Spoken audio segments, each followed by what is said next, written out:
Hola, bueno, yo les voy a hablar acerca de la carpeta de investigación con detenido.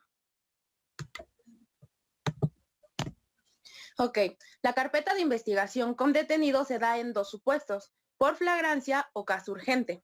La flagrancia, como ya lo habían mencionado, se encuentra ubicada en el artículo 146 del Código Nacional de Procedimientos Penales y se da en dos supuestos, cuando la persona es detenida en el momento de estar cometiendo el delito y el segundo supuesto, cuando el detenido es inmediatamente puesto a disposición de haber cometido el delito. El segundo es en caso urgente. Este se encuentra fundamentado en el artículo 150 del Código Nacional de Procedimientos Penales y se da en tres supuestos. Uno, cuando existan datos que establezcan la existencia de un hecho señalado como delito grave y que exista la probabilidad de que la persona lo cometió o participó en su comisión. Segundo, cuando exista riesgo fundado de que el imputado pueda sustraerse de la acción de justicia. Y el tercero es por razón de la hora, lugar o cualquier otra circunstancia que no pueda ocurrir ante la autoridad judicial o que de hacerlo el imputado pueda evadirse. Ahora, el acuerdo de inicio con detenido, ¿cómo se va a formular? Los elementos formales que debe de contener son 6 específicamente. Primero, la asignación de número de carpeta y su registro en el libro de gobierno.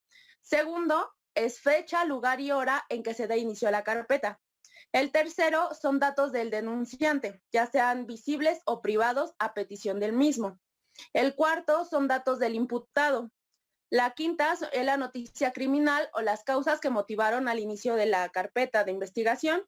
Y la sexta son la lectura de derechos realizada al imputado anexando el formato. En los tipos penales se persiguen a petición de parte. La víctima o ofendido tiene un término de 24 horas para realizar su querella, de lo contrario, el sujeto quedará en libertad. Ok, en cuanto a la lectura de derechos, bien sabemos que es una parte fundamental en el procedimiento. En este caso, el imputado debe conocer sus derechos en tres momentos esencialmente. El primero, al momento de ser detenido por los policías. El segundo, al momento de ser puesto a disposición ante el Ministerio Público. Y el tercero, al momento de la primera comparecencia ante el juez de control. Si la policía o el ministerio no lo realizan, pueden incurrir en una falta administrativa. Sin embargo, si el juez omite la lectura de los derechos en la audiencia, las actuaciones podrían ser nulas. Entre los principales derechos para dar lectura tenemos estos. Primero, a que se le presuma inocente, salvo sentencia condenatoria en contrario. Segunda, tiene derecho a guardar silencio o a declarar con asistencia de su defensor. Tercero, tiene derecho a contar con un abogado titulado con cédula profesional y en caso de no contar con él, se le asignará un defensor público. Cuarto, a no permanecer incomunicado. 5, a una llamada telefónica a familiares o abogados. 6, a no ser tratado con discriminación. 7, a saber de qué se le acusa, así como todos los datos que obran en su contra. 8, a un traductor en caso de que no hable o entienda el idioma español. Y 9, aportar todos los datos de prueba para su defensa. Como podemos observar, bueno, es una infinidad de derechos, sin embargo, estos son los principales que no deben faltar. Ok, la calificación preliminar de la detención por parte del Ministerio Público. El Ministerio Público deberá dictar alguno de los siguientes acuerdos, que son 3. 1, acuerdo de retención, que va a justificar la detención en flagrancia. El segundo, que es la orden de detención para el caso urgente. O el tercero, la libertad del acusado. En cuanto a la teoría del caso en la carpeta de investigación con detenido, tenemos lo siguiente. Primeramente, el Ministerio Público construirá su teoría del caso para sustentar en audiencia pública la legalidad de la detención. De no ser así, el fiscal dejará en libertad al imputado y por consiguiente continuará la carpeta de investigación sin detenido. Segundo, en caso de que el Ministerio Público Federal se percate que no hay suficientes datos de prueba para sustentar una imputación ante el juez de control por delito de delincuencia organizada, podrá solicitar un arraigo como medida cautelar. Y tercero, Una vez que el Ministerio Público ha comprobado la legalidad de la detención, dará a conocer los datos a la defensa para la integración de su teoría del caso. En cuanto a la trilogía investigadora, tenemos que son 3 partes, como lo menciona, que es el Ministerio Público, la policía y los servicios periciales. Después de las 48 horas, o sea, durante el periodo de la investigación complementaria, la trilogía investigadora continuará con la búsqueda de pruebas para complementar su argumentación ante el juez de control al momento de que el Ministerio Público formule la imputación. En ese sentido, la trilogía podrá incorporar pruebas hasta la formulación de la acusación, caso contrario al Ministerio Público, quien se abstendrá de aportar pruebas durante la audiencia inicial y será hasta que se vincule al imputado a una investigación cuando pueda seguir aportando pruebas hasta el cierre de la investigación complementaria. La constitución al lugar de los hechos. Aquí sigue interviniendo la trilogía investigadora, quien va a buscar y estimará los datos de prueba que puedan sustentar una formulación de la imputación, para lo cual va a realizar 1. Eliminación de fuentes de peligro, 2. El acordonamiento y aseguramiento del lugar de los hechos, 3. Búsqueda e identificación de indicios, 4. La fijación, el embalamiento y embalaje y aseguramiento del indicio, y 5.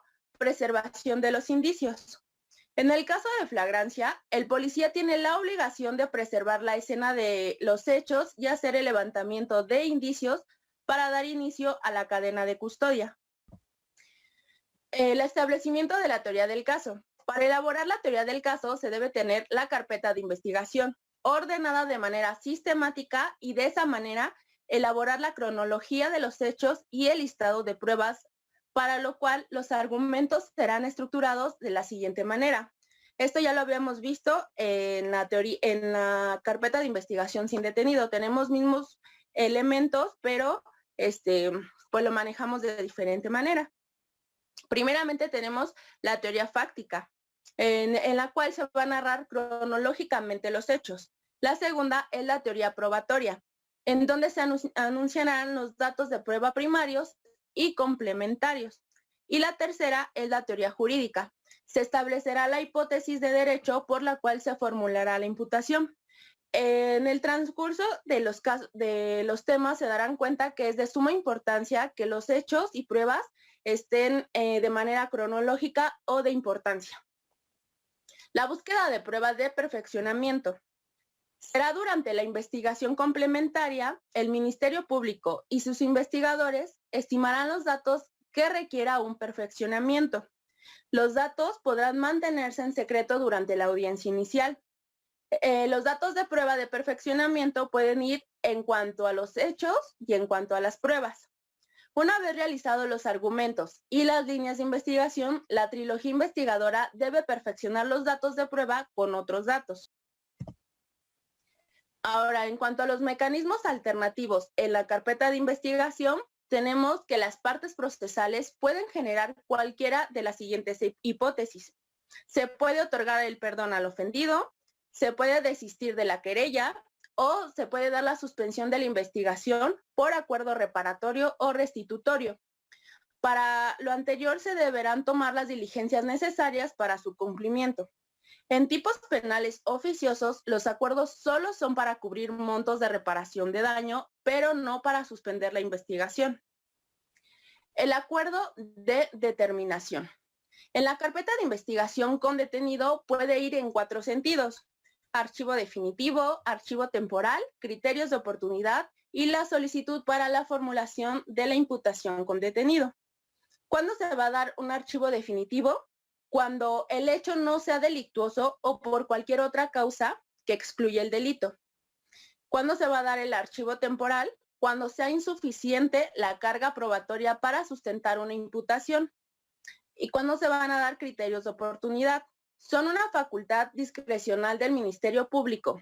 Estos proceden cuando se considere que la sanción penal se vuelve innecesaria e irracional. Y la solicitud para la formulación de la imputación con detenido se dará cuando se tengan los datos que establezcan el hecho que la ley señala como delito y la probable comisión o participación en la comisión. Muchas gracias por su atención. Cualquier duda o aclaración, escríbenos en nuestras redes sociales. Capacitando para el futuro.